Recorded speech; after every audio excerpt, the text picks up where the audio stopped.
Hello and welcome to the most recent watercolour exercise as part of our YouTube channel.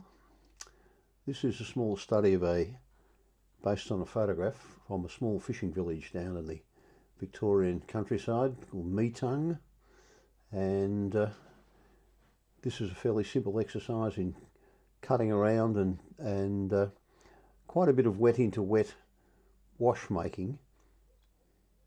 What we're doing right now is using a little bit of either raw sienna or a bit of yellow ochre and creating a little bit of warmth to go underneath the area of foliage and so on. And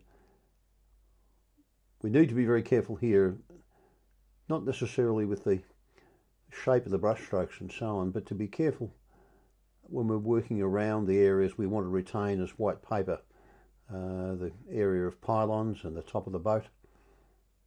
Fairly important to preserve those at that stage because we want that a very strong contrast in due course. The same raw sienna here for the area of the water under the pier up to which the boat is tied. We just strengthen the colour values a little bit when we're dealing with the water area. That will have some marks and so on put over the top of it a bit later on to suggest ripples and movement in the water and so on. But the lighter area at the top of the drawing is there to stimulate the green foliage, or the greens and blue foliage colours and so on that we will use in that area. All of this is wet paint over dry paper, and you can see here that we've just started in with a little bit of foliage with a fairly nondescript green, which is probably cerulean blue and raw sienna or yellow ochre and so on.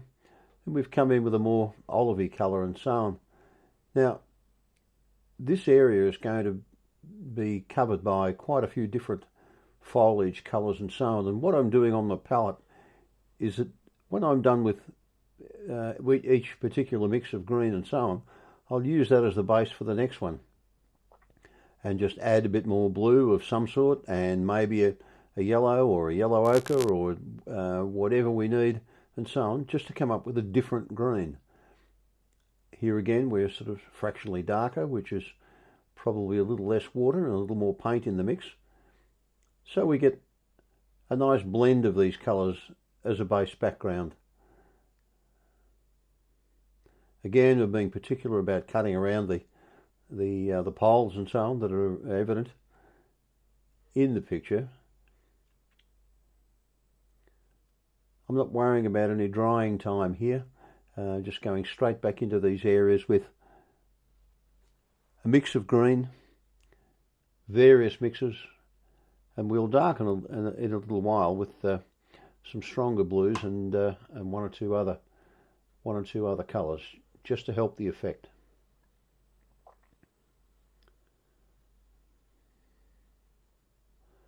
The brush I'm using is a small mop at this point, and I'm not adding water to the paper at all, other than what comes in the wash that we're applying. Just use one of a Skoda Perla brushes that I'm very happy to use.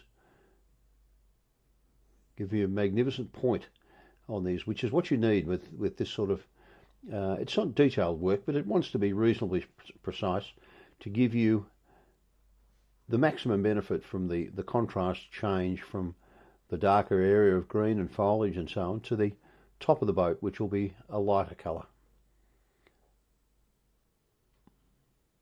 Now here I'm just using a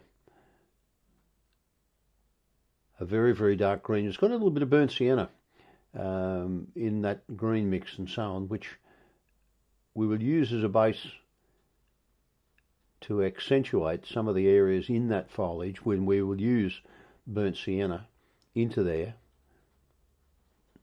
just like this.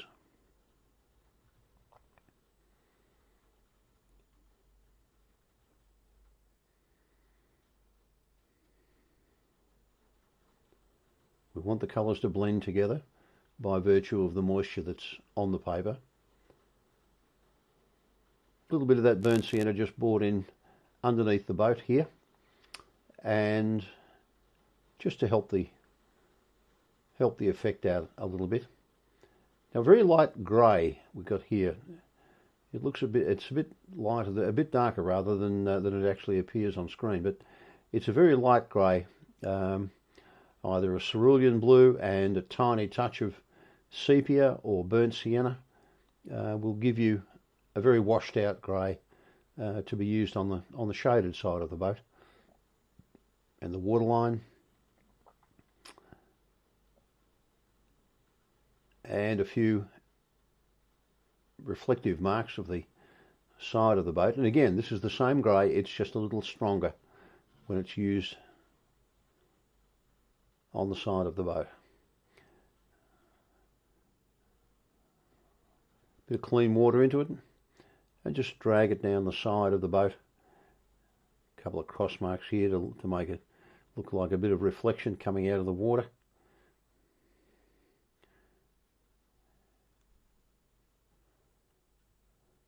While we're using the white of the paper for the reflected colour of the boat here, we don't want to use all of it.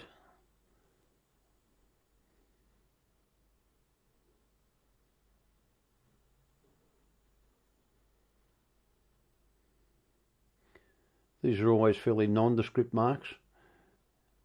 Remember that whatever is being reflected into the water is in about the same position and directly underneath the item being reflected. Reflections always come to the viewer's eye, not off to one side like a shadow might do.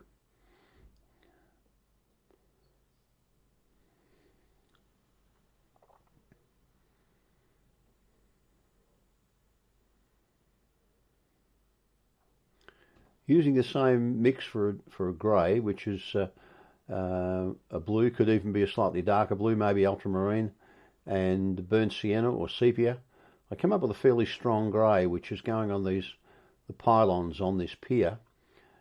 And I'm leaving a little bit of white paper on the left-hand side of those, which we will pick up a little later on, for some reflected light coming across the scene and showing up on that side of the pylon.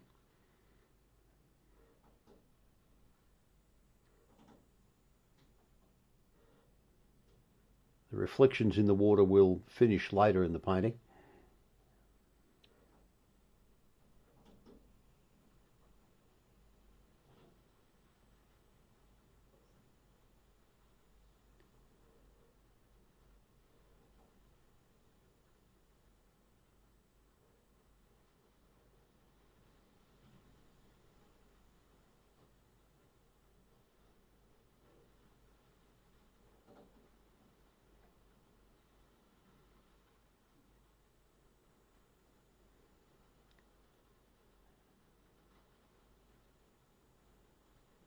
Just strengthen some of those pylon colours just to give them a bit of variation and so on.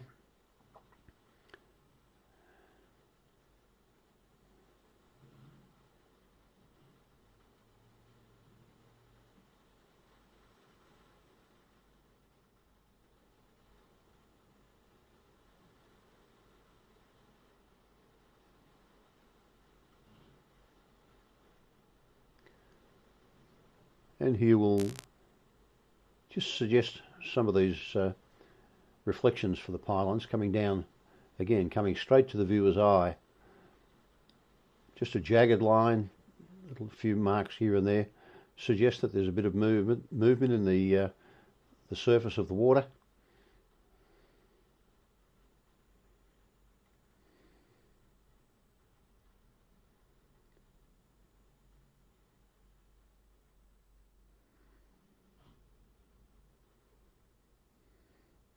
Wanting these reflections to be fairly strong to provide us with a good contrast for the basic white colour of the boat. So these dark marks in close proximity, they're going to help out polarising the view around the boat rather than sort of be scattered all over the painting. From this point on, we start to reinforce a few of the things that we've done. A little bit of shadow here under the line of the piers and so on.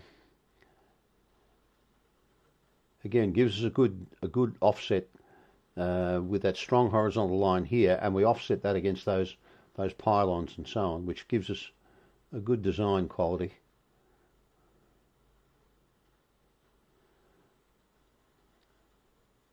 Just using some of these darker marks here to suggest, again, ripples in the water.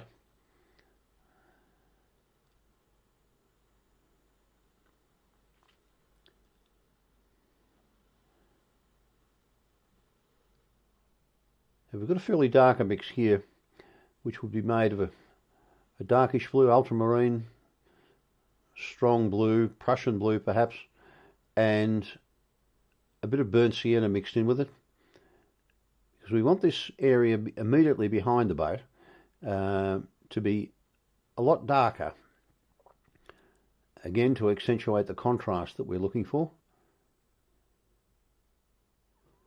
And using the side of the brush into that area of foliage, which is still a little damp from our earlier brush work. There's no need to add any more water to it, nothing with the spritzer or the water bottle at this stage, but do want a strong contrast, suggesting that foliage. Use the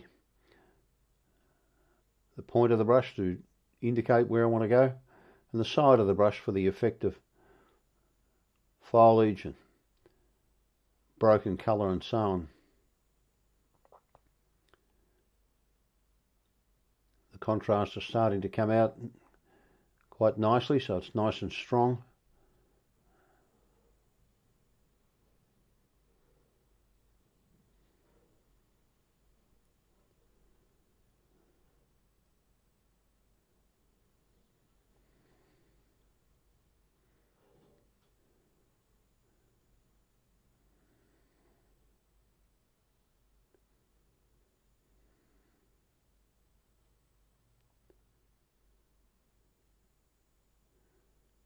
In that foliage area, we'll put a few branches, little marks of twigs and trees and things. Right now, I'm just taking a little bit of that colour out to give us a few areas of light coming through there, and we'll offset that with some small twigs and branches and things. Use the point of the brush to take a little bit of colour out to suggest that there's lighter coloured branches and so on in there. This is just a variation on that foliage area that doesn't want to be too specific. It just wants to serve the purpose of being that nice dark backdrop.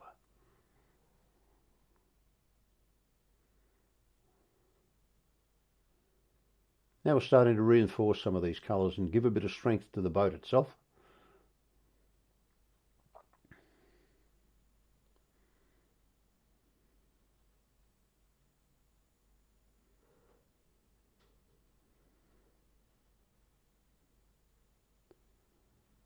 We need to put something into this pier because that very strong line there, so we'll bring a little bit of either yellow ochre or burnt sienna with a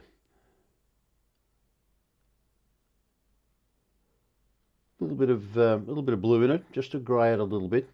Doesn't want to be too strong.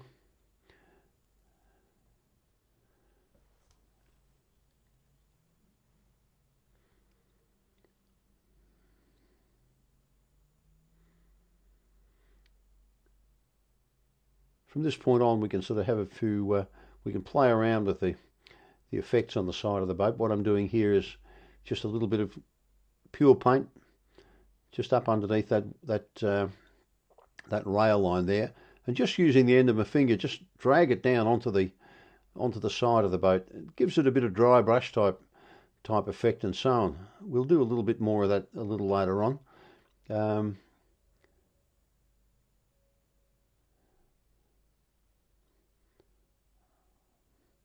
Just the area where the boat actually sits in the water, makes contact with the water. And just with my finger, just pushing some of that colour up onto the side of the boat to indicate reflections from the water. Let's make some of these values a little stronger.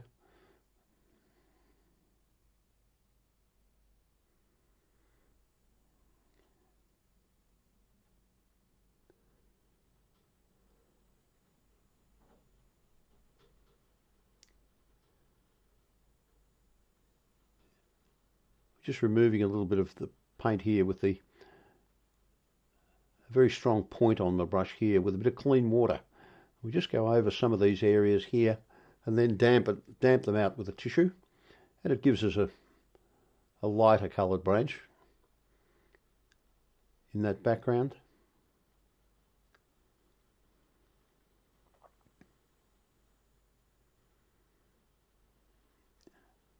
And some dark ones to go with it.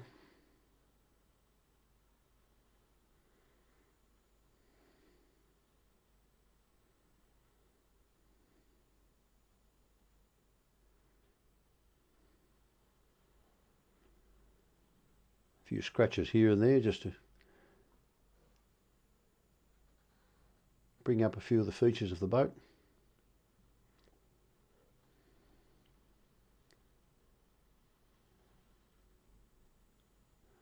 A little bit of shadow on that side, soften that edge a little bit there, and so on. So we have a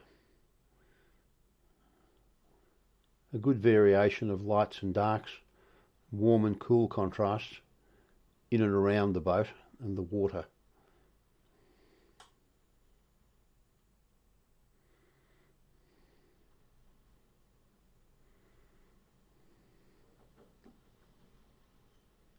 Now at this point all we really need to do is to start to tidy the painting up a little bit. What we're going to do here with a little bit of white gouache, we'll bring that down onto the top of these pylons. These pylons have a small area at the top painted in white so they can be easily seen at night under lights and so on. Otherwise it would be, you'd have boats bumping into the piers all over the place. So they mark them up so that they can be seen. So we'll just use our gouache for a little bit of highlight here and there, just to accentuate a couple of whites and a few lit areas on the side of the pylons.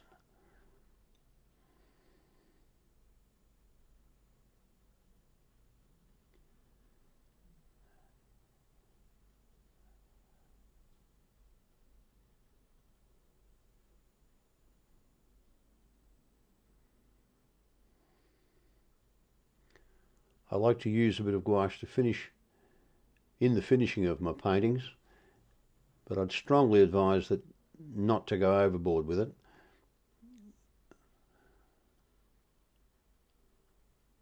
Gouache, of course, is a medium on its own, and there's been some magnificent painters around that paint exclusively in gouache and get brilliant results.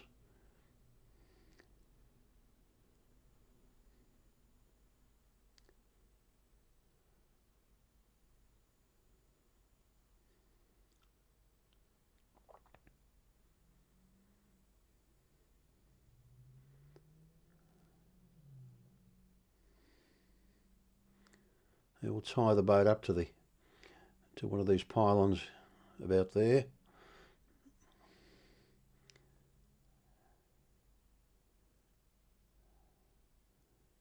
Again, I'm just taking advantage of the beautiful point that you get on the Skoda brushes and so on, and I can, even though this is a size 10 brush that I'm using for those lines, it's got such a beautiful point to it. I can make those very fine wispy lines and so on here and there. So and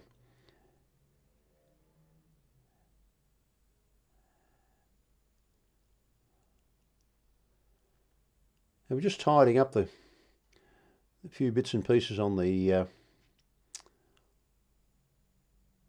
painting now. A little bit of introduced shadow onto the pier from the pylons. Just one or two marks in the water. That the small red dot you can see here being reflected is the almost mandatory piece of red that I would introduce with so much green in the background. I need a little bit of something to offset it, so we put that little bit of green a little bit of red dot, I'm sorry, on the boat. Suggest maybe a paint can or a lifeboat or whatever. And this is about our painting. I hope you've enjoyed that, and thank you indeed for joining me here. We'll see you at the next time.